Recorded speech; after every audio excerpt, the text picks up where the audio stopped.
Okay, so Randy Ford and Alex Havlovic did a lock code with a keypad and a servo to unlock a door.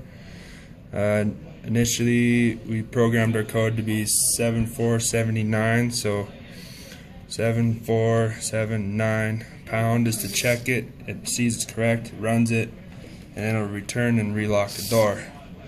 One of the features we set was if you accidentally hit an extra number, it'll automatically reset the code, so you start over until you get it right and it'll run the code.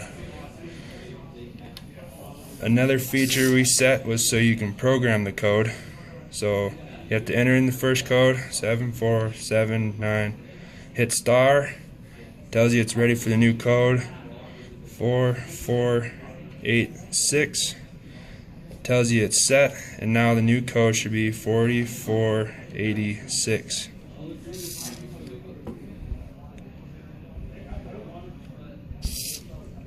Good? Yeah.